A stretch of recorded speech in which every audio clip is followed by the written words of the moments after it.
So we're talking to Erik Eldenius, and I did pronounce that correct, yes? Eldenius. Close enough. Eldenius. Okay, Yeah. so it's a long E, Eldenius. And you were born in India, raised in Sweden, and then came here, yes? That's true. It's all correct. Yeah. And so somewhere along the lines there, you got interested in drumming and music in general and annoyed your parents. Yes. So whenabouts was that, and what part of the world were you in? So that all started in Gothenburg, Sweden. And it's probably around 4.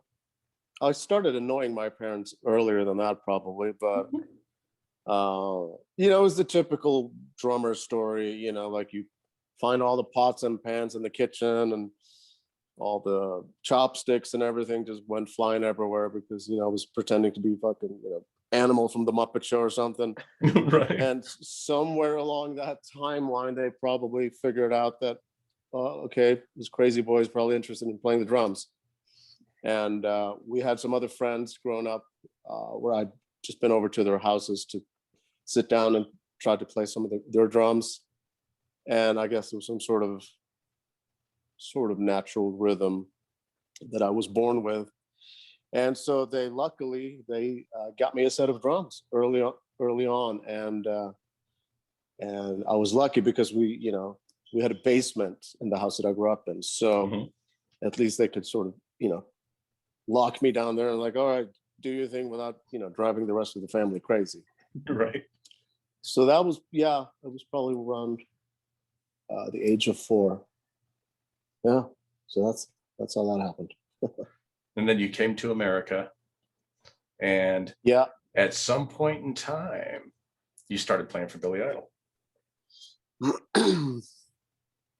Yep. I moved here when I was 20. And how I got involved with Billy is a pretty long story, but I can try to make it short.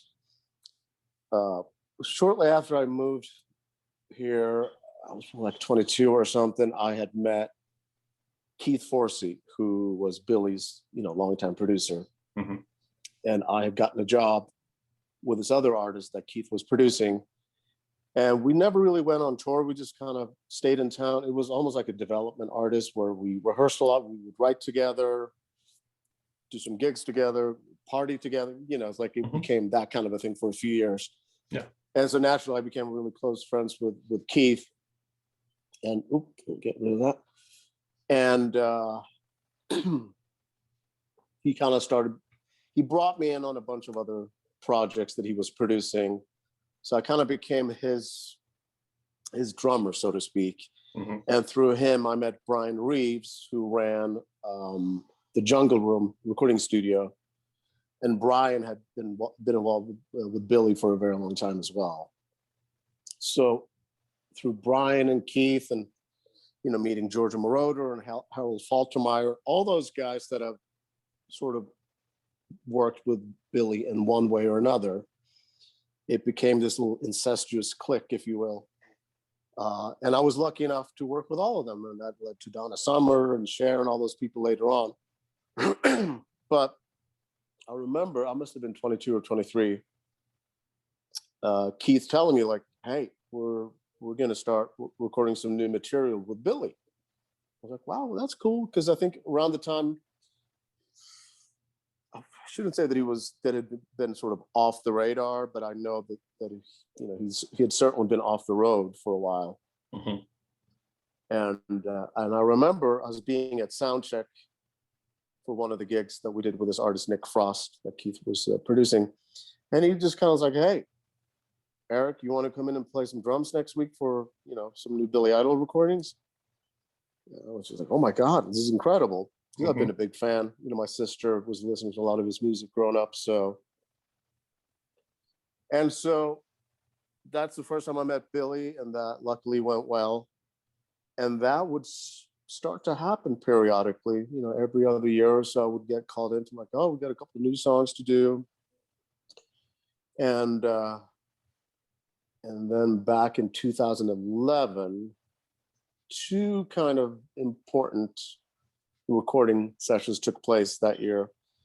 One was with Harold Faltermeyer, who did he composed the music for Top Gun and Beverly Hills Cop and all that stuff. And as you know, Steve Stevens obviously did that epic soundtrack. Do you mind if I interrupt you just briefly?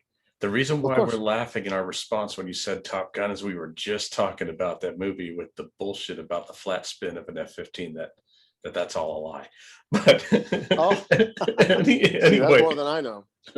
Please get back to what you were saying. I apologize for interrupting you. Oh, no worries. So Harold had written this new majestic piece for some Red Bull event. And Steve, of course, was playing the guitar on that. And it had this big, majestic sound. And I got called in to do that because Keith was producing it. So that took place. And then shortly after that, I got called in to re-record Rebel Yell and Dancing with Myself.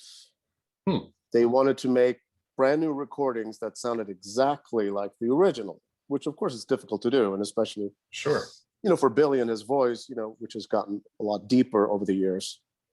But in terms of drumming, it was really, really interesting to sit there with those guys and try to, nail not only every part, but every sound and every fill, trying to get it as close as possible, obviously. And so that was in 2011. And then in 2012, some stuff happened with the band that led them to, they needed a new drummer. So I think luckily I was on a pretty short list. And because I had done those things previously, that sort of kept it fresh in their minds. And Keith, I know, had definitely pushed for me being the drummer. So we kind of went through a couple of gigs, one short tour, I think, to kind of just make sure everything was going to work fine. And luckily, thankfully, here we are, basically 9 years later. So that's how that happened. Right on. Yeah, because I'll tell you, man, those kind of things don't come along easy, do they? I mean, like yours, it fermented for a while before it became a steady gig for you. Yeah. I mean, yeah, exactly. Yeah. I mean, some people talk about, I just got this phone call. Hey, come on out, man. You're on the road with us. It's like, oh, come on, man. That doesn't happen a whole lot. That's very, very seldom. And you got to be really something special, I guess, for that to happen to you. Well, of course, I feel incredibly lucky in that sense, but also most gigs of his caliber will, like, everyone that's on those jobs, they kind of, they guard those gigs like it's the fucking Fort Knox, right. They don't want to do anything to, to be replaced or have some new blood coming in. Right. If anything, maybe it's sometimes the artists that will decide, like, hey, I just want to go for a completely new sound or something. And usually, they'll replace the whole band sometimes just for that to happen. But to have something like this being presented to you, it just doesn't happen all that often. So yeah, very fortunate. Yeah. And in a gig that has loyalty to it, from what I can tell. Billy seems to be a very loyal person to the people he works with, from what I hear, what I understand. I cannot stress or agree with you more in terms of that. Like, he is he's just a really, really great guy to work for in every respect. So for sure. So now you also own Twin Pines Recording. Is that right? Correct. Yep. And how long have you owned that studio? So this one, it's been about a year. I've always had some form of a studio before, but this is a new one, and it just happened to coincide perfectly with COVID lockdown. Because, like, it's ironic because I think today's the 14th, right? Today was exactly a year ago that we did our last gig in Vegas. So to have the studio has been a tremendous savior, honestly, not just financially, but also just mentally. And keeping up different projects and, obviously get to play on people's records, which is something I've always done sort of in between tours. There was always like the perfect balance for me to maybe 4 to 6 months, I would be out on the road, and then the rest of the time would be either at home, playing on people's records or producing records or mixing records. So obviously I was doing a little bit more of that than I had planned on this past year. Right. But so luckily I've had that. Good. So since COVID started, have you been having some pretty decent name talent come through your door for work to be done? Well, I mean, that's a pretty subjective not a term. But not a whole lot of people have been here. I mean, in terms of, like, I've had some bands come up, and the way it was all set up was to be a recording retreat, so people can, escape Los Angeles and come to a place where they can stay, kind of, and live with their music, right, in a different way than just, running around Los Angeles and everyone then going home. It's like something magical happens. Well, hopefully, when people kind of live, eat, and breathe music together for a while. That's true. Yeah. But ironically, the guy that I was telling you about, when I met Keith, Nick Frost, he came up with his band. They've been up a few times and spent some long weekends, and we've been doing exactly that, which has been fantastic. Nice. And then a few other producers have come through here, and but most of the stuff happens it happens remotely. Just like this, we'll sit and chat on FaceTime for a bit, and then I'll go in and do some drums, and either they'll hang up or not. So that sucked. Done. Oh, that's awesome. So Jason, do you have any questions about the studio or anything? I do. As a session player and touring player for multiple individuals, how much creative freedom do you have? Do you have any, or are they locking you down? You're like, man, I feel it's gonna really feel good right here. And then they're kind of like, why do you put a fill here? What's going on? I guess maybe that's more acceptable live, or how do you discern, or do they discern what you're doing? Well, everyone is different, I'll tell you that. And I think people tend to be more specific about things in the studio than live. Live, it's kind of more like, I think people are more open to have you interpret their music the way you hear it, or obviously if something is completely wrong, that will be brought up.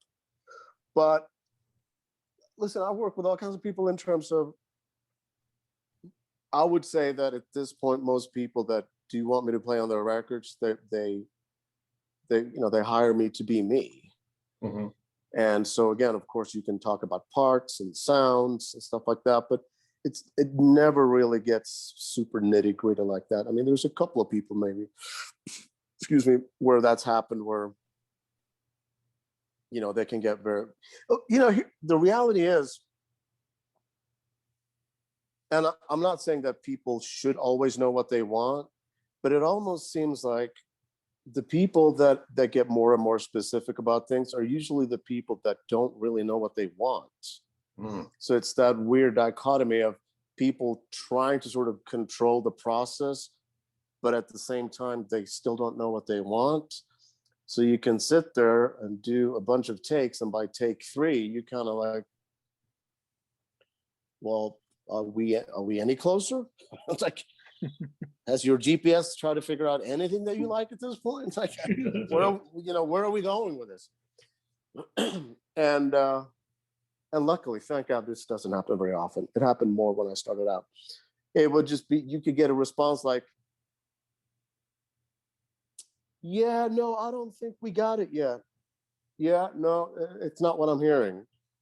And then, so your logical question then would obviously be, okay, so what are you hearing? What is it that you want? Oh, I don't know. You're like, oh, okay. Let me try a few more things. And I mean, this is not something that I've always been proud of. I've never been proud of it, should I say? But there have been situations where I've had to just say, listen, I've kind of given you, my take on this, what I think is appropriate. Maybe you should move on. Get someone else. No hard feelings. Mm-hmm. But like, I'm done here. Like, if like there's a fine line between kind of really pushing for something that may not be clear to them versus just like downright abuse. It's like, this is fucked up. Like, I just feel like a fucking cheap hooker now without overpaying, Yeah, Sorry, you're right. Wait, there's no. So you're on the clock though. How much pushback do you do? It's like, I can make this last another hour and try something different. I think, there's two different ways that can really, really help the process. I think my number one process, which doesn't happen all the time now, even pre-COVID, unfortunately, my favorite process is obviously when you have a group of musicians playing at the same time in the same room, or at least you can see each other. That tends to speed up the process, and not just what I'm playing, but what everyone is playing is going to be so much easier to figure out, because you can puzzle it together right there and then. And it's just, metaphorically speaking, it's easier to see which pieces are going to fit together. Like, if I play this, well, then the bass player is probably going to react to what I'm playing, and that's going to happen with every step of the band, right? That's my favorite process, and things tend to just work out better that way, I think. Otherwise, if it's just going to be me and a producer and maybe the artist, sitting in the same room, obviously it really helps if the producer and the artist are on the same page with what they want, because I've had this happen too, where they sort of come to understand that they don't really know, they're not on the same page in terms of what's needed. So I've witnessed, arguments sometimes between the artist and the producer, because they start to get agitated in terms of like, well, no, he should do this, no, he should do that. And then at that point, like, what do you do? Like, it's like watching a tennis match at that point.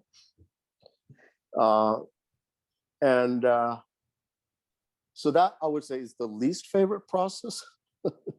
So the in-between thing that seems to work is that maybe if there's some sort of demo, even if it's just some scratch tracks that have been done, maybe a couple of drum loops that kind of gives me a pretty good idea in terms of which pattern at least is going to work. Sometimes I get stuff where everything is recorded and I'm literally the last person to be added to it. And ironically speaking, sometimes that can be easier, but that's also because I'm already hearing what's going on, and I can a lot easier sort of hear and feel where I'm going to fit in. Right, because they've already created a groove bed for you. Right. Yeah. But if you're kind of gonna have to build a track up from scratch, then and you don't have the whole band there, I would rather have, the typical click thing would be maybe just like a click track with an acoustic guitar, a piano track, and just a scratch vocal. Like, if I have that, I can get pretty close to, I think, understanding at least what's going to work and what's going to be appropriate. Most of the time, it usually works, thankfully. But sometimes, you just need to, it's the process, and sometimes it's easy to forget also that at the end of the day, it's the artist's record, and they're the boss. They're paying for it. It's their product that they're going to live with. They probably worked really hard to save up a budget to do this, and so you obviously always try to be accommodating to everyone. But so there, like I said, there's maybe a handful of situations where I've had to just kind of like say that maybe I'm not the guy. Try it yourself. Or I can call someone that I think would be perfect for this. You know what I mean? Does And that also cross over to when you're mixing a project? You're like, this is as close as I can get it to what I think you're hearing. Maybe oh, you work with absolutely. somebody Yeah. else. Mhm. Yeah. What comes to mind is Martin Hannett telling, like Joy Division and New York, get out of here. You guys don't know what you're doing. I'm not going to mix with the talent in the studio. Get out of Yeah. here. Well, I could see, how that can be a problem, obviously. And because you have people, hovering over your shoulder the whole time, and you don't even, maybe you don't get the chance to kind of even get into the groove of how you want to try to set up a mix.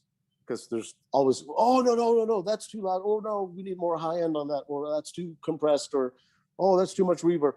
Whatever it might be, it's almost like you need to let the person, put together something at first. It's like the same, you could use the same analogy of cooking, like you can't sit there and start criticizing how people are cooking the food until at least you've tried it once. And, what, could use a little bit more salt, or, like I always say, it needs more garlic. But but to just have people hovering over you and constantly, like, it's just, I don't think that's good. I don't think that's healthy. And then of course, it's probably not healthy to tell the band that they don't know what they're talking about either, and sending them out. So again, Right. finding, some happy mediums with the whole thing, not just the recording process and the mixing, but in general, I think, hopefully people are respectful enough, and people are accommodating enough, and people are hopefully just happy to, to create music, you know what I mean? Because there's nothing worse than being in a situation that you ultimately know that you don't want to be in. Because then that's not good for anyone, So Yeah, I've kind of seen it all. The productivity and sometimes sorry. I'm sorry? I was going to say the productivity and the product both suffer then.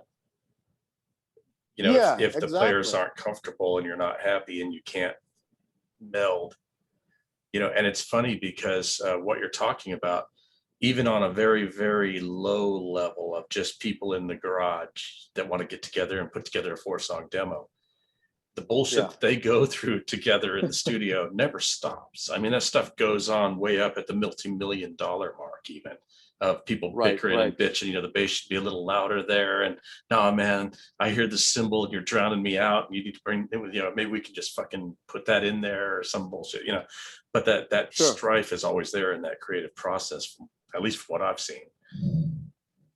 Would you say that's really true? I mean, you've seen it too, yeah. Yeah, but that's what producers and mixers are for, in the sense that to be the buffer. What do you call it? Not only buffer, but also an objective ear. Mm-hmm. Because if you have a band in the studio while you're mixing, the drummer's inevitably going to say, "Oh no, the drums need to be louder." The bass player, well, guess what the bass player is going to say? Now you definitely know what the fucking singer is going to say. Right. So right there, it's like, that's trouble. You're kind of setting yourself up for a long fucking night. I'll tell you that. So, and then of course, here's the other thing that's obviously becomes super important in this process: trust. Trust and respect, in that the person that we're paying to mix this record or produce this record is going to have, the artist's best interest, and they're not going to try to fucking ruin the record. Or like sometimes I get comments about certain things, and it's very perplexing, because all the comments can be so insulting sometimes that you think that, like, do you think I'm trying to ruin your record? Like, like, and I can't even really give you an example right now, but in general, I feel like the best scenario is a group of people get together in the same room. The producer has picked these particular people for that particular project. They know that they're not really going to have to say anything. They know that this is the right combination of people. Sonically, they're going to listen to the stuff and feel like, okay, I get it.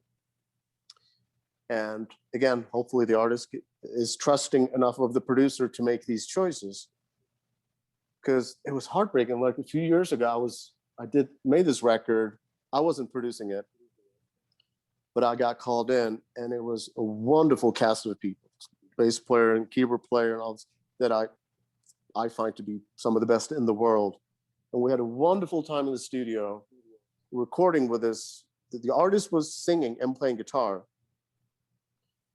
And they were very accommodating in terms of like, yeah, just do your thing, because, you know, we may have to reconfigure some stuff later on, whatnot. But I felt there was so many magical things happening in the studio because everyone was kind of basically given free range and just like, just do what you think is right, which is not, that doesn't happen all the time, and especially with a wonderful group of players. But I remember having this sense of the artist, like I said, who was also playing guitar, great singer, great guitar player, but he had this sort of deer in headlights thing about him. I could sense that, like, he just doesn't know where this is going. He doesn't know where he wants it to go. He's just hearing a bunch of music in the room right now, and he's going to have to sit down and figure out what to do with this. And like I suspected, unfortunately, nothing came of it, because that producer is actually someone that I've been working a lot with lately, and we've become very, very good friends. So he told me exactly what went down, and it was just like, it's just heartbreaking when, what a shame. And it's not anyone's fault. Right, right. It just happens. Yeah, the mojo wasn't there and whatever. Yeah, I mean, so then it's like, is it premature to go into the studio, or do you need to have something more clearly written? Because these days I hear more and more people, they just go in and jam, and then they have some fucking DJ guy cut up a bunch of tracks. Maybe it's more modern music that's being done this way, but like the songs aren't necessarily finished, you know. And I'm not saying that they have to be. You know, there's obviously, again, something creative and cool that can happen if, hey, here's like the blueprint, and now let's build the house together, kind of a thing. Right. But at least if you have that, as opposed to, you know, someone is fucking putting in a window onto a structure that doesn't even exist, you know, like you're kind of starting backwards. So I have a lot of great analogies today, don't I? Now we've talked about foundation and building houses and cooking. We'll see what else I come up with. More garlic. Yeah, that's right. The moral of the story is more garlic. I was going to ask, when it comes to playing other people's material, are they using your drum sounds? Are you triggering a bank of sounds? What's the default? Or is there a default? You mean in the studio? Yes. No, they're all my drum sounds, and I do all my engineering myself. And obviously, along with the producer or the artist, pick out, you know, maybe different cymbals or different snare drums that will work better for a particular track. But I also experiment with a lot of different ways of miking the drum kit, because it doesn't always have to be the same. You know, every record is not gonna, I mean, one microphone technique is not gonna work for every record, obviously. So no, I think luckily I have a lot of trust from people in that. So that's usually never a problem. And when we play live, I've never really played with anyone that uses triggers. So nice. Yeah, I would say 90% of the show with Billy, I'm on a click. Sometimes because we have, you know, some drum loops and stuff like that happening, or just some sounds that are just so outrageous from the records that they need to be, you know, like all the massive hand claps and Flesh for Fantasy and stuff like that. You know what I mean? Right. We're not going to fucking hire someone to just stand and do those hand claps, you know? Right. I'll do it. Yeah, there you go. So if there's anything, it's like a lot of those signature sounds that are so identifying when it comes to some of his songs, that we'll have those playing along with us. And then there's a few songs that we don't use any click tracks at all. You just feel it free form. Yeah, but I gotta tell you, man, The adrenaline that hits when we start playing, it is such a rush that I'm actually thankful to have the clicks happening, because It reins you in. I mean, we have some songs that are up there like in 180 BPMs, right? Mm-hmm. If I'm amped up, I could probably start that at 210 without even, realizing it, because I'm just so amped up. And sometimes it could be the opposite, where like towards the end of the gig, maybe like my arms are like fucking jello and I'm just super tired. Then it's, good to have the click as a reference. Like, okay, don't start too slow now because you're tired. Mm-hmm. So in general, it's been a nice crutch. Yeah. Now, for a live performance, are you guys just defaulting to a faster BPM just for the feel and the energy, or are you more faithful to the album? I would say we're pretty faithful to it. There's a few songs maybe that we've sped up a bit, that just like you're saying, just for energy's sake, and and sometimes people have just kind of gotten used to playing them faster, because I don't think like back in the day they were using like some of the early tours that they did in the 80s, maybe even in the 90s. I don't think they were using Pro Tools and clicks and stuff like that. So I think at a certain point they had just gotten used to playing the songs a bit faster. So yeah, that definitely happens.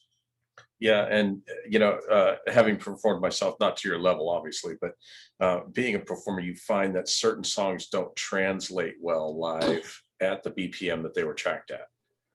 They just don't. They Absolutely. don't. Yeah. Yeah, and you need that extra 2, 3, 4 BPM faster to get the audience to engage and relate. Yeah, for sure.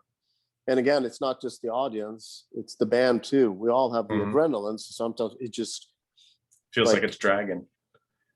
Oh, absolutely. Right. Yeah, there were. Yeah. I remember in the beginning when I first joined the band, and at that point I'd copied down all the exact tempos in terms of how they were recorded, and I hadn't really spoken to Steve about, if there were any songs that they had sped up or not. So I remember there was a couple of songs that I can't remember what they were now, but I remember him turning around in rehearsal and going like, "Whoa, man, that's really slow." Like, okay, so I guess you're doing it faster. It's like, oh yeah, this is probably like 10 BPMs faster. I think one of them may have been White Wedding, actually. So yeah, there's definitely a few of them that they just greatly benefit from being faster. I do wonder, like a tour that's sponsored by Red Bull, like band, it's like everything's about 30 BPM faster. They need a click track, I think. Yeah. They're like, oh, let's go. What is generating your click, by the way?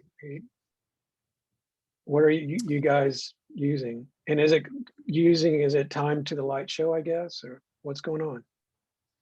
Part of it is, yeah, and part of it is just like one of those doctor beats or doctor rhythm.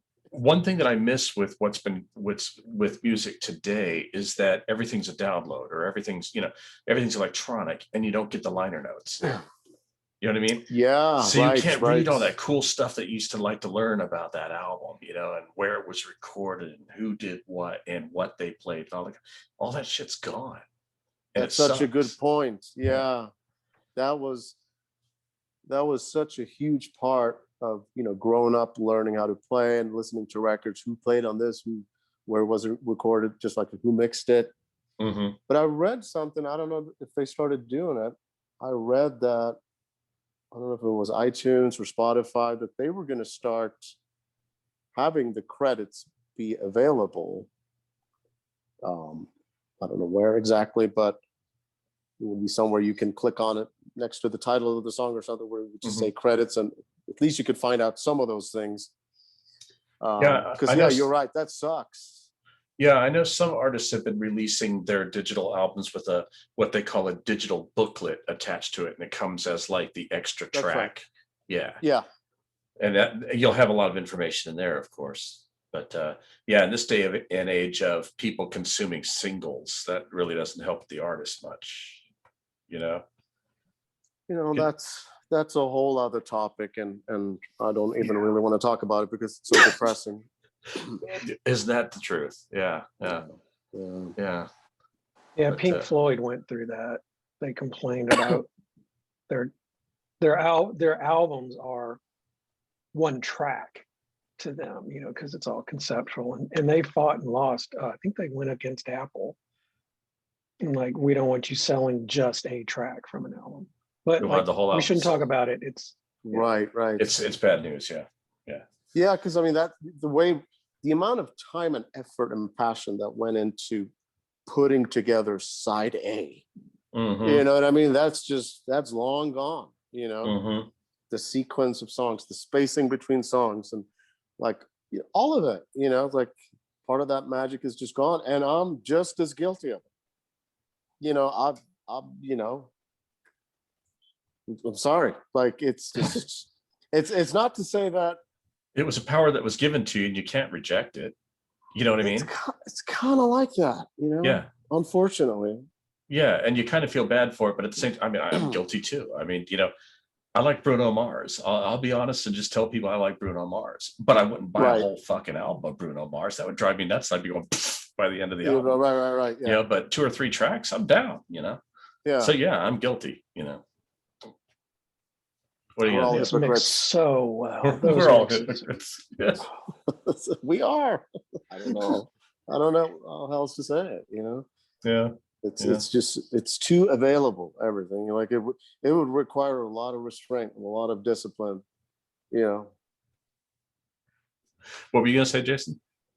I was going to talk about albums again, and ask him if he has an opinion. There used to be, everything's a debate, Coke versus Pepsi, Ford versus Chevy. In our world, it's analog versus digital. Right. And particularly when it comes to drums, there's something magical about, to me, a room and those transients, and an actual room, not a digital afterthought room. Right. Where do you stand on that? Are you more of the purist? Are you like analog's definitely better than digital? What's your opinion? Oof, there's so much interesting stuff about all of that you just mentioned. Of course, I love the sound of analog tape. Would I want to run a studio with tape machines right now? No. Would I love to record more in a studio that has tape machines? Absolutely. So the sound is one thing, and I don't have to go too deep into all of that stuff because you guys, all of that stuff. Which, of course, in particular for drums, they can sound massive. You have, harmonic distortion that just creates a wonderful sound for drums.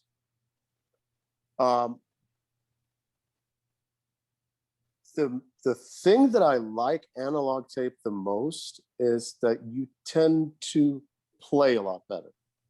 You don't perform with the digital mindset of, oh, well, we can just, of course, you can punch in and you can edit. You can do all of that on analog tape, of course, but it's takes a lot more time. It's not as convenient and fast.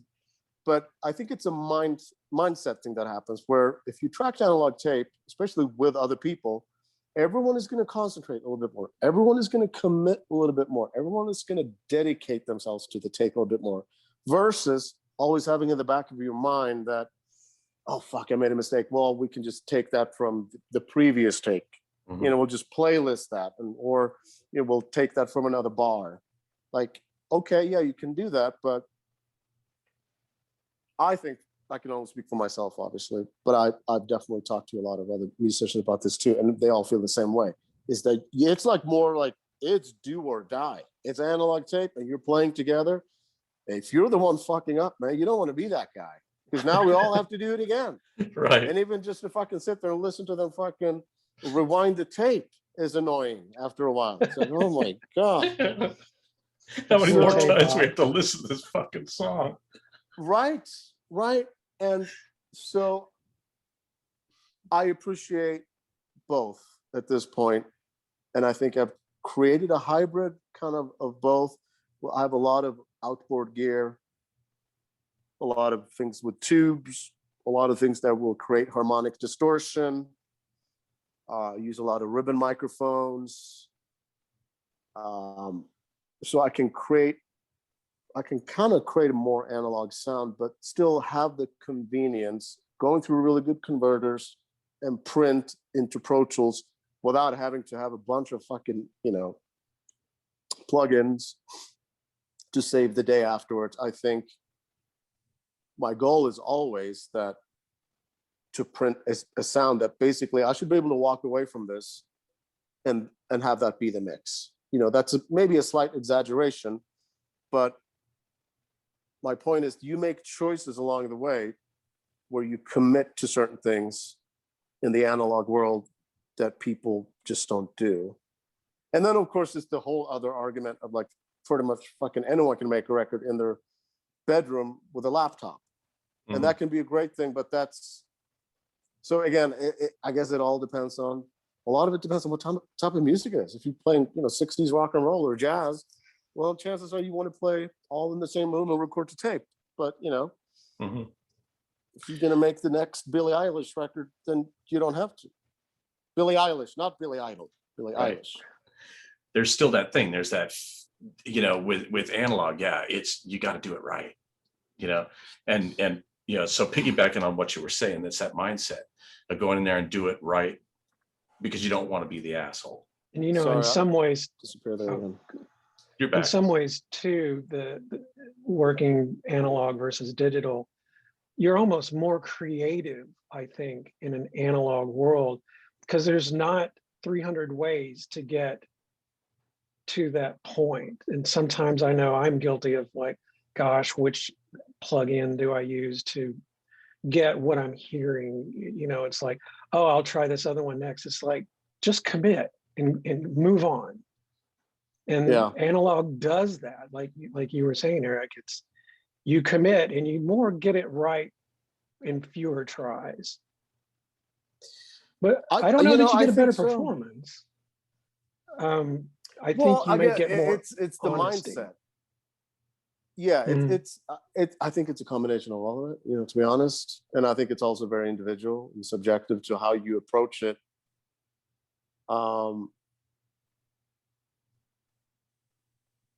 I even, because I also play, guitar and piano and bass and stuff. So even when I, track for other people on those instruments, I will be damned to play the whole take through. Now, that usually happens if I'm sitting here by myself overdubbing on someone's track, but I will see that as part of the challenge, not to just conveniently just, loop a couple of bars or punch in here, or edit everything to, it's just sounds like a broken track. But so I don't always have the luxury of doing it, but I really, really push myself to play all the way through. So, and what you're laying to me, what I'm hearing is you are very concerned with the feel. Like loop, just creating a loop isn't the same thing. There are variances. Of course not. Yeah, you lose the organics when you create loops. Yeah, no, absolutely. And I mean, sometimes I will create loops just with my own playing, but it will be like maybe, it won't be a 1-bar loop. Maybe it's a 4 or 8-bar loop, but it's at least I know that it's me playing and I've, added some funky elements to it and whatnot that can work in the context of a traditional song. But it's not just the feel. Oh my God, sorry. Things are happening here. It's not just the feel, obviously, that I'm concerned about. It's almost like a pride thing too. To like if I sit on the piano and play a song from beginning to end, that's now making me a much better piano player. And the same thing with all the other instruments too. So it's like it's not just a performance thing, it's also a constant learning process. And like I said, if I can indulge myself with the time, I'll see it as a test, you know? And I'll sleep a little bit better that night, knowing that I fucking, I was able to play that song from top to bottom, as opposed to, combining 10 different takes, or, punching in 70 different times. I think it's a combination of work ethic and personal pride. You know what I mean? Without a doubt. Without a doubt. Yeah. Yeah. I won't make this about me or anything, but I have a quick story. Please do.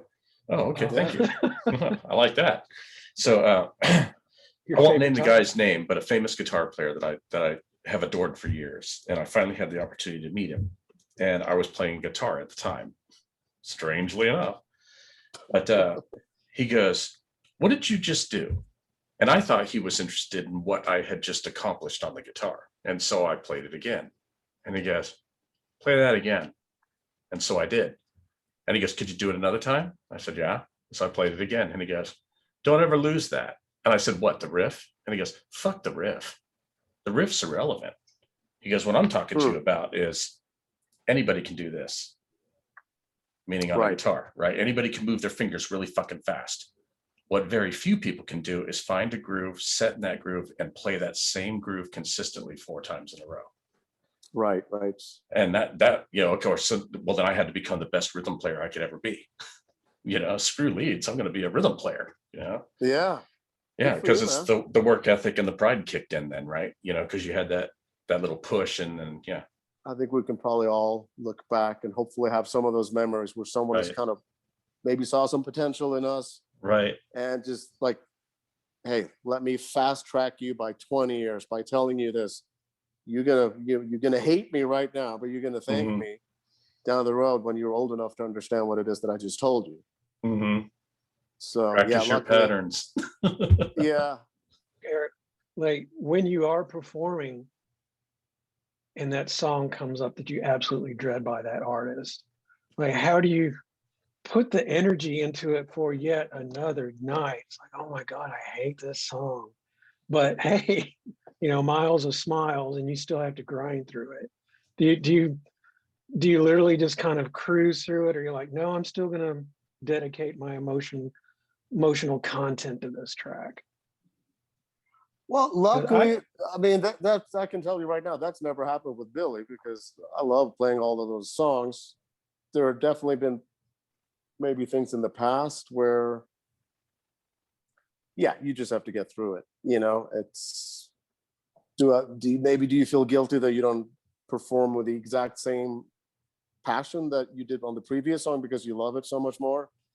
But I don't know, like that. I think that's just the nature of the beast, that some songs you're just going to enjoy playing more, and of course you can't play worse about it just because you don't like the song as much. And what about in the studio, if you're working with an artist and you just detest the song? You're like, I think we've all been guilty of certain things that we just have to do. We just have to get through certain things, and just. Do you find that another round of margaritas helps? See, that's again what you were saying earlier. The intent is good, but the execution was lacking. That is almost a straight shot to that type of scenario where, like, it would probably be a lot more fun if I had a couple of drinks in me doing this. It would be less painful. But I just know it's just not going to sound as good when I listen to this tomorrow. It's going to be sloppy, right? Yeah. Yeah, I'm going to hate myself tomorrow. Yeah. Which we were talking about consumable tracks going into singles. Well, what's interesting, during COVID and just before COVID, soundtracks have really picked up. And I know for me, I listen to more soundtracks than I do pop, because I don't know, sometimes I get bored with the sort of pop song structure. Here's the intro, here's going to be the verse, here's going to be the pre-chorus, here's the chorus, here's the breakdown, here's the bridge, it's like, oh, it's a predictable kick. I already know what I'm doing, but a soundtrack, right? Who knows what's going to happen, and how do you feel about that? Are you interested in doing soundtracks? Would you do something like that? Yeah, I've Do you done a few listen to things. soundtracks? I do listen to soundtracks, and I have composed for TV and films and stuff like that. I think what you're saying is also touching on what we were saying about albums earlier, where things are put together and constructed in a sense where it's meant to be sort of consumed or listened to more as one whole thing as opposed to 10 different individual things. And I think that's very much true for soundtracks, because even though it could be a specific thing that's just for a scene, there seems to be some sort of cohesiveness in a soundtrack. And I think that's what I'm very much drawn to. And then, of course, depending on what type it is, of course, that's going to have a huge impact. But I think mentally, that's kind of what I'm getting when I listen to soundtracks. The soundtracks, I've noticed that most composers that do a really good soundtrack are going to be the guys that have that little piece of ear candy that they've come up with, that they're going to come back to. And they keep coming back to that piece throughout. You know, Hans Zimmer is a real good one for that. Yep. Michael Kamen was good for that. You know, you get that little interest that's going to get the listener's ear, and you just keep coming back to it and hitting it every now and again. And you might hit it with different instruments or in a different key, but it still gets hit repetitively. Yeah, that's exactly it. That's what I'm talking about. It's a beautiful thing to do, to just have a piece of music. It can just be, 3-4 notes, but it's being presented in so many different ways throughout the movie or the TV show, whatever it may be.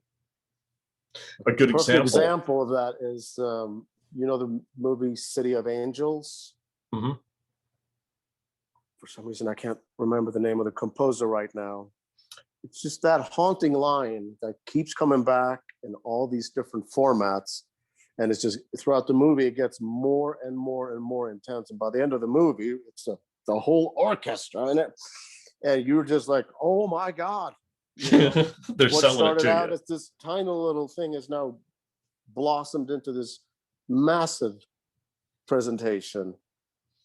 Well, that's also sort of a branding when you have that theme and you tie it. It's good.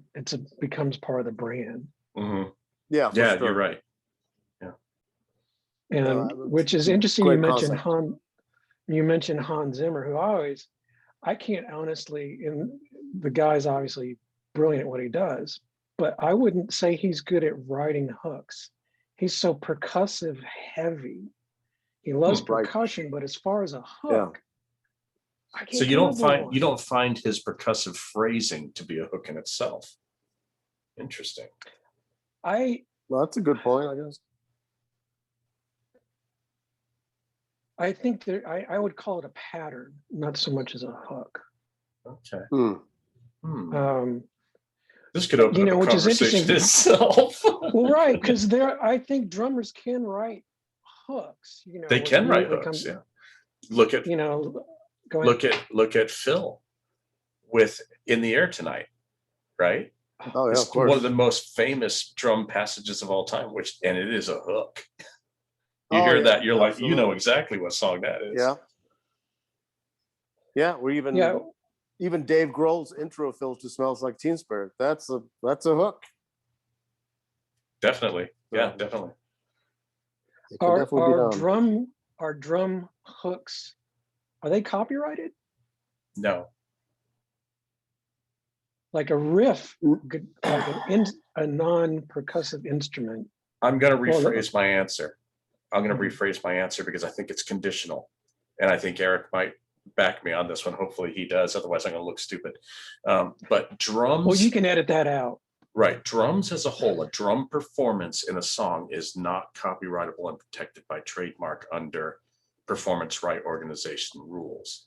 However, if the song is constructed based on that pattern and based on that song, that pattern can be copyrightable. Isn't that correct? So what happens is you get writing credit. Yes. You become part of the song in that way. And of course you get publishing, and then of course then the song gets copyrighted. So indirectly you are correct. But it has to do with the fact that you would have to be part of the writing. Right.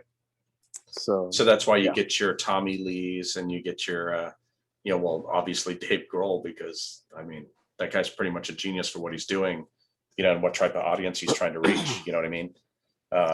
Starting from Nirvana with drums, then going into guitar and front vocals. You know.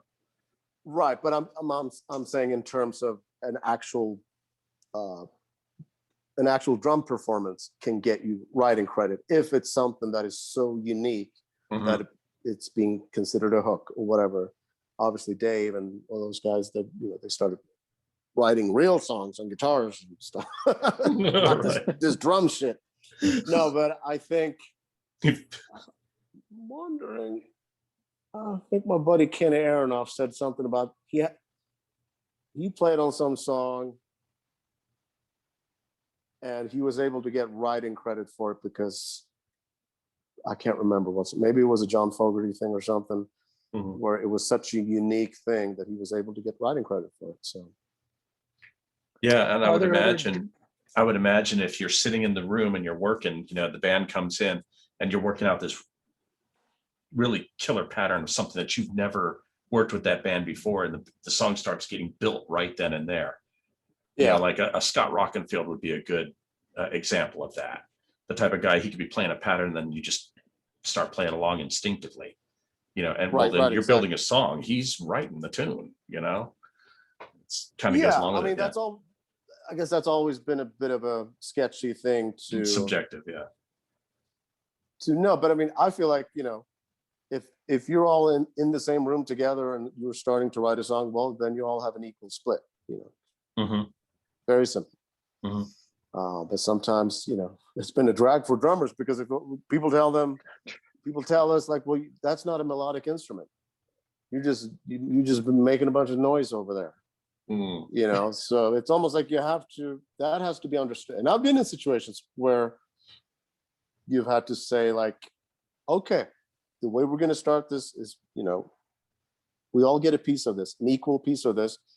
Doesn't matter if you write, you know, 5% more or that guy writes 50% less. Like, no, we're all in here doing this together. So I think as long as that's understood and maybe even put down on contract, then, you know, I think people can always work it out.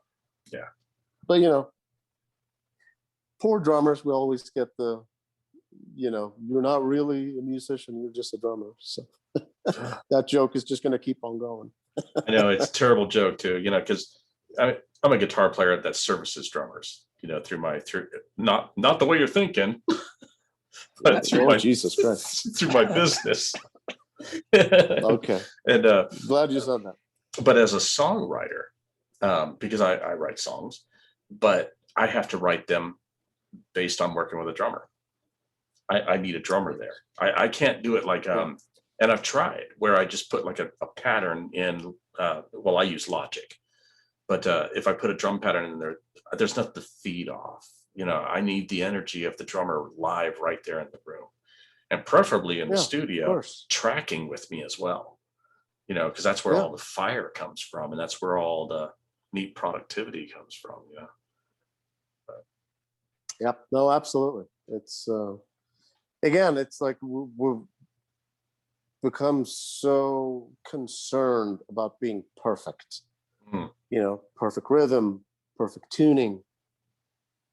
All of it has just it's gone too far, man.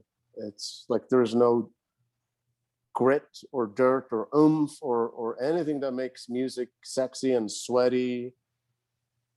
It's just become too sterile. Not everything, but I think people have become afraid of it. You know, people, you know, especially in the recording studio, people, they look at the fucking screen on the waveform instead of just listening to the music they can see on the grid. Like, oh my God, I'm ahead of the grid and I can hear it, or like that, I can see it. And so it's like this fear of not being perfect.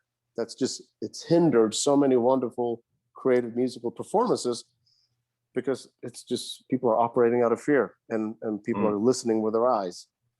It's a good point. And yeah, because you're watching the grid bars, and if your strikes aren't right on that grid bar, you're freaking out, kind of thing.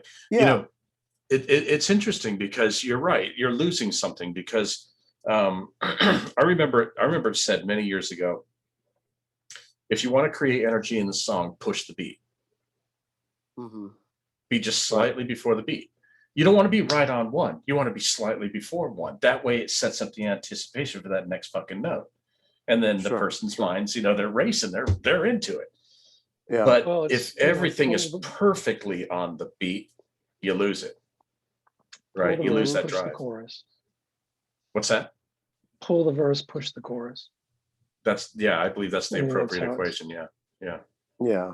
And that's why when people sit individually and record an overdub on top of perfect drum performance, now the bass player is going to sit down and do his perfect bass performance, because if he's not perfect, then that's going to be very obvious. It's the same thing. Whereas if people played together, everyone would just ebb and flow together, and it wouldn't be obvious. Mm-hmm. Or maybe it is, but even if it is, who the fuck cares? Tell that to the police. Right. Yeah. Well, in Erik, in your role as a producer, is that something you tell people in the studio? It's like, look, I don't need perfection. I want emotional content over grid locking. Give me a great performance. I don't care if you're off pitch. You can be behind the beat, before the beat, just emotional content. And it sounds like that's something that is making music more generic, is that's getting washed from watching, the grids on the screen. Yeah. And as a producer, are you able to encourage people to, man, just get in there and perform? Let's listen to Mississippi Fragment Dow. Holy smokes, that guy was 10 BPMs faster at the end of the track than he was at the beginning. And that's why blues is so personal too, because you're right, it's so off grid, but the energy and the emotional content is where it needs to be. Yeah, and especially if it's one thing if you start slow and it just keeps going faster and faster and faster, that might be a problem eventually. Unless you're Queen. Right. But if you're always kind of ebbing and flowing, then what's wrong with that? And do I encourage it? I encourage it if it's appropriate. Mm-hmm. Sometimes I will turn off the click and say like, hey, this is just, let's try a take like this, and chances are it could sound a lot better. Well, again, it's very category specific sometimes in terms of what style of music you're working in. Mm-hmm. Mm-hmm. It's not going to be the same thing if you sit with a fucking MIDI keyboard and you trigger some sound and then lock it to the grid. Like that's it. You've sucked all the life out of it completely. Mm-hmm. Well, Erik, anyway, maybe you can remember it, but it's interesting that you did touch on something I'd love to hear your opinion on: dynamics in music, and the tendency for artists these days to want every track just almost smashed. The loudness wars. Mm-hmm. Oh, yeah. Mm-hmm. And that's something that's great about soundtracks. It's not a loudness war, and maybe that's why a lot more people are gravitating that direction. I'm not sure. What do you think? Well, again, there's so many things about that that play into why certain people need to have certain mixes just completely brick walled, without any room for dynamics.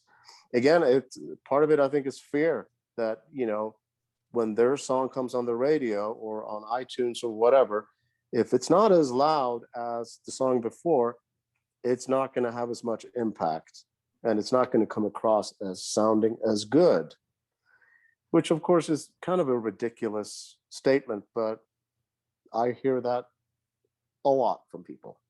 I can see the argument, and I, as a person who has done very little, but I would disagree with it. I would disagree with that stance, definitely, because I think when it's, of course, you can take a really well recorded song. I mean, like I listen to a lot of different stuff. I used to just strictly metal or hard rock, but now I'm very vast, and you can take like a recording from, say, like Eldenius, where you can hear every single instrument in its own breathable space, and you're going, now that's a recording.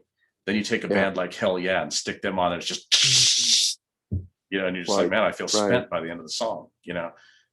So yeah, yeah. it's painful for the ears. You know, Mhm. they add so much upper mid range, and a lot of it it's just it's spikes. You know, like especially now when people are using these things all the time, listening to music. Yeah. Earbuds and stuff like that. Mhm. Those Is that what frequencies are. are you mixing for earbuds specifically? Do you do an earbud mix and an I'll array use it mix? as a reference, but I'll have a couple of different speakers that I'm listening to, and definitely a couple of different pairs of headphones, but not earbuds per se. I will maybe listen to it as a reference, but I won't sit there and mix with them necessarily. No. No, but what I'm saying is that some of those high frequencies that are being pushed way more these days. I mean, it'll be interesting to see, hearing loss over the years, Mhm. for like the Generation X people versus the millennials. If hearing at a certain age, for example, was way down for millennials, not because they're living inside their earbuds with music Mhm. that's been made and mixed and mastered this way. With the full Um, spectrum of megahertz, kilohertz, they're just blasting your bones. You know what I mean? Just yeah, constant and frequencies that your ears weren't necessarily naturally made to reproduce to your brain. You know what I mean? yeah, And if they're going constant like that on all these weird trippy frequencies, I would imagine it's gonna screw your ears up pretty bad over time. I would yeah. think. It's not just high frequencies. It's all the super low frequencies as Hmm. well. Because so Hmm. much is like sub-based out these days. So you have, yeah, that's why I love just records from the 70s, 60s and the 70s, because it was all about the mid-range. You Hmm. know, Hmm. didn't really have speakers at home that could reproduce those frequencies anyway. So you had to fit everything into the mid-range. You know what I mean? Yeah, Now basically. it's like like the spectrum it's too wide, man. It's too wide.